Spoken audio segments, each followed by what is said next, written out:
వీడేంటి షాప్ లో ఉండకుండా బయట దిక్కులు చూస్తున్నాడు? ఏంటి ఈ అమ్మాయి ఇంకా రావట్లేదు?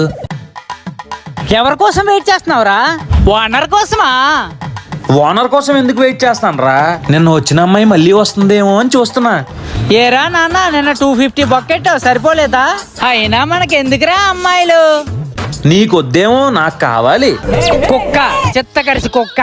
షాప్ లో కూర్చొని వెయిట్ చేయి. బయట మనల్ని ఓనర్ చూసాడంటే మింగుతాడు. సర్లే పద. రాను రాను నీ కక్కుర్తి బాగా పెరిగిపోతుందిరా. లేకపోతే నిన్న చూసిన అమ్మాయి కోసం ఇంతలా ఆలోచించాలా? ఏమోరా, నిన్న అమ్మాయిని చూసినప్పటి నుంచి ఏదో తెలియని ఫీలింగ్. దాన్నే పోయే కాలం అంటారు. ఆ అమ్మాయికి బాయ్ ఫ్రెండ్ ఉంటే ఏంట్రా నీ పరిస్థితి? అమ్మాయిలు అబ్బాయిలతో రీఛార్జ్ చేయించుకునే ఈ జనరేషన్ లో తను సొంతంగా రీఛార్జ్ చేయించుకుందంటే ఖచ్చితంగా తనకి లవర్ ఉండడురా. బాబు, తనేమి సొంతంగా రీఛార్జ్ చేసుకోలేదు. 350కి 100 ఇచ్చి నీతో రీఛార్జ్ చేయించుకుంది.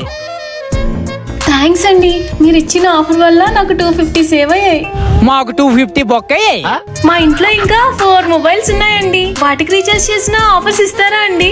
అన్నిటికీ ఆఫర్లు ఇస్తే మేము షాప్ మూసుకోవాలి. ముందు నువ్వు నోరు మూసుకో. 4 మొబైల్స్ కి ఒక్కసారే ఆఫర్ ఇవ్వలేం, కానీ రోజుకో మొబైల్ కి ఆఫర్ ఇస్తామండి.